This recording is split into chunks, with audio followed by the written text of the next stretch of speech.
So Moses, you shall not see my face, because if you see my face, that fleshly part of you will die.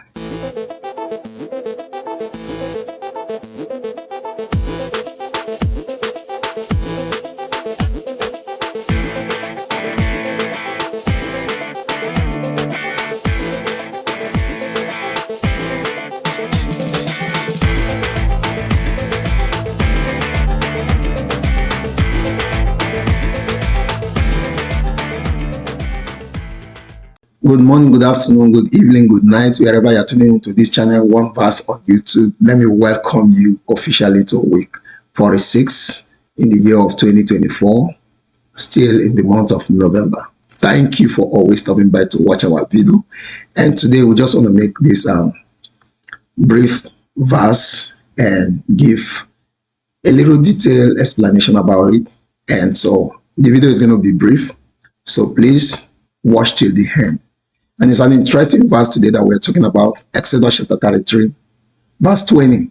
For he said, you cannot see my face, for no man shall see me and live.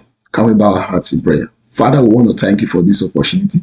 And Lord God, King of glory, you have given us, Father, to hear your word. I volunteer my vessel that you will speak, that your people will understand. Lord, let this verse remind us about your great majesty. Lord God, King of glory, thank you that, Father, this verse will bring illumination to our hearts in the name of Jesus. Amen. Amen. Brethren, I know so many persons have asked a question about this particular verse. You know, the question we need to ask ourselves is that, is God bipolar? Of course, no. He said, you cannot see my face, for no man shall see me and live. And, you know, people got to misunderstand this verse, because I said misunderstand because littered around the scriptures, God himself instructed people to seek him, to seek his face. So if actually it means that whosoever sees his face shall die, will the best father, the best dad on earth want his children just to see his face and die? Remember the purpose of creating man, intimacy. So how then are we going to see his face and die? Now let me bring some perspective to this. Remember in the book of Genesis chapter 1, chapter 2, the perfect chapters in the scripture where there was no mention of anything sin or disobedience. God always, fellowship with man. How do I know this? How can God create Adam? And Adam was sleeping when God created Eve.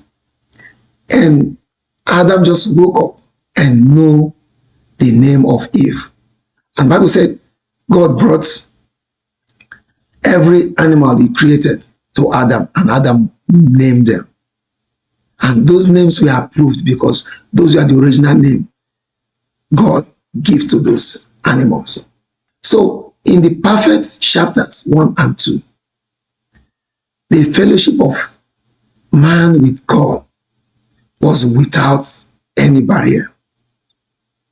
And of course, we began to see the variations when man sinned. Of course, let me remind you, this is one verse. We don't want to, quote so many verses. We want you to focus on the verse of the week. But I will bring content from other verses, to establish my point. And after sin,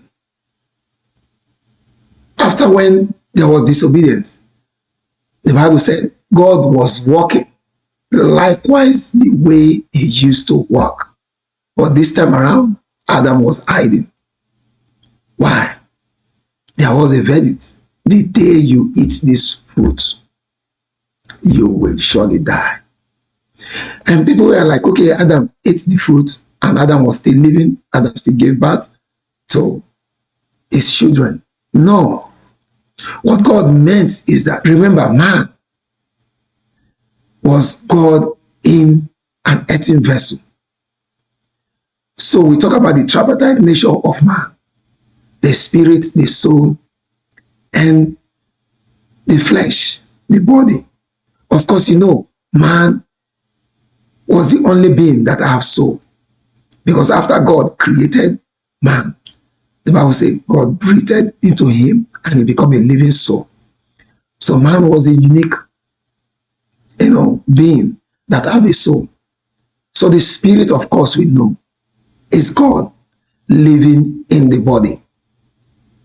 And so when man disobeyed God, that link, that channel, that connectivity, was withdrawn from man.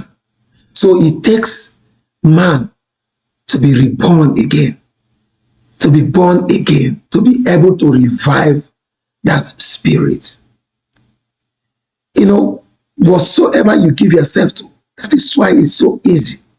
Anything you dedicate yourself to, you become the slave of that thing. So likewise, those that dedicate themselves to seeking God, the amount of God, the manifestation of God in their life becomes so evident. And you ask, does one person have so much of God than the other persons? No. Remember, the flesh of man always have contention with the spirit of God. Why? Because the flesh is earthly. And because the evil one dwells here, the flesh can interact so easily with the surrounding, with the system of the world. And that was why an advice came to us that we should not be conformed to this world and its system, but we should transform by renewing of our mind to the image of God. So when you begin to mortify the flesh, the God factor begin to come up from you. So why do I go this route? To let you know that the dead God was talking about was his own personality. You have a communication with him. Have you not imagined that sometimes when you undertake some spiritual assignment, you become more sensitive? People say, oh, I cannot hear God anymore. Let me go into fasting. And you mortify the deeds of the flesh. You starve the flesh. You never feed the flesh. You starve the flesh to the point where your spirit become so sensitive, just like you peel the onion. The aroma, the God manifestation inside of you begin to well up. So God was telling Moses, you cannot see my face. The first man, Adam, did not have any barrier until he disobeyed. So because of the majesty, the holiness of God, when you come closer to him, I tell you,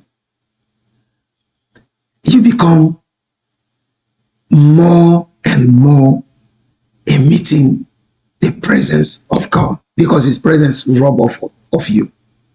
Have you heard of men of God that go into a spiritual journey, like fasting, like waiting on the Lord, like retreats, and literally people come close to them and they fall under the anointing of the Holy Spirit? Yes, when you separate yourself from the things of this world, the God in you begin to manifest. The God in you begin to well out. So Moses, you shall not see my face, because if you see my face, that fleshly part of you will die. You will begin to function like God. And guess what? When Moses insisted to see the face of God, the Bible said God spoke with him like a friend, spoke to a friend face to face. And Moses became a God on earth. To the point, Moses said, if I be the servant of God, let this ground open. Who talks like that? And ground open and swallow thousands of people. Who talks like that? When this fleshly aspect of you diminish, just like John the Baptist said, I will reduce and he will increase. God himself advised us. Remember the popular verse? If my people who are called by my name will humble themselves, will pray, will seek my face, and will turn from their wicked ways, I will hear from heaven. I will answer them and I will heal their land. When we seek God, when we come close to seeing his face, we begin to walk on earth like God. Most of the times you can imagine when you embark on spiritual journey, you begin to ask yourself, things that will be happening around you. You ask yourself, are you still the same person? But when we entangled ourselves with the things of the world, it becomes difficult for God to showcase himself through us. So this verse is telling us, one, the holiness of God. God is holy. And if you strive to come closer to his holiness and his holiness rub off of you, oh my God, you become another man. You remember when Samuel was telling Saul, he said, on that day, when you come to that place where the prophets are, the Spirit of God will come upon you, and ye will be turned into another man, and ye shall prophesy. You become a being, an extraordinary being, fulfilling what Peter was telling us, that according to his divine promises, he has given unto us all things pertaining to life and godliness, and we are being called to partake in divine nature. Because if you see him, your carnal nature will depart from you. If you behold his presence, if you behold his holiness, your carnal nature will literally die. And that is when you will begin to fulfill your destiny. And that is when the manifestation of the Spirit of God will be so high in your life. You saw Moses' uniqueness. You saw Moses' unique relationship with God. How he made him so unique. And people imagine, can I also attain that level? You can attain more than that level. But it takes the price of separating yourself to seek his face. Because when you behold his face, you become the original version of yourself. I tell you today, just take a ride with God. I challenge you today. Just make up your mind to believe the Bible, to seek his face, literally littered around the scripture. You will find out when God is calling his own to seek his face. Because God wanted us to walk on earth like the sons of God. We cannot fulfill his assignment without the power of God. And this power comes with the knowledge of knowing him. Without spending time with him, how can you know him? Brethren, he's not telling you that when you see his face, you will die. He's telling you that when you see his face, this carnal nature of you will die. That appetite for smoking. Have you not heard about people that when they encounter the power of God, their carnal habits literally die? They lost appetite for their carnal habit. Those are the death God is talking about. When you see his face, that urge for stealing will die literally. When you see his face, that urge for lying, that thing that you think that is your family thing, that pride will literally die. Because when you see when you are being open to a being that you cannot describe, you will give way to this your human wisdom. So, brethren, this literally is telling us the limitation of man and the majesty of God. That when you come in close proximity with God, you begin to behave like God on earth. And that is our calling. Because without the power of God, we cannot occupy till He comes. So, brethren, I charge you today. Be determined in your spirit, man, to seek His face. The death here is the death of your carnal nature. So that true God sense will manifest. Because the Bible said the earnest expectation of the creations are waited for the manifestation of the sons of God. It is time for you and I to manifest. Seek His face today. Seek His face and begin to manifest the God that has called you to partake in divine nature. Can we bow our hearts in prayer? Father, I want to thank you because you are God. I want to thank you because even under this anointing, Father, you have called us to have a relationship with you.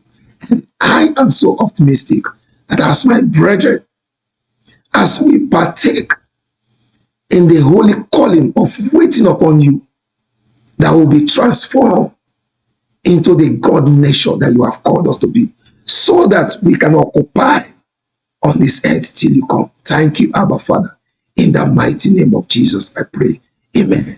Amen. Under this grace, I command that every baggage that has attributed to your failure in life, the sickness, the stagnancy, whatsoever that has encumbered you, as you begin right this moment to seek God's face, I ask that the kingdom of God begin to envelop your surroundings and you begin to walk under the unlimited opening of God's presence. Let His presence abode with you, and let every child that has occupied your temple depart right now, including those sicknesses, in the mighty name of Jesus, I pray. Amen. Until I come your way again next week, Monday, I remain your brother, Pastor Andrew Fyneboy. God bless you. Shalom.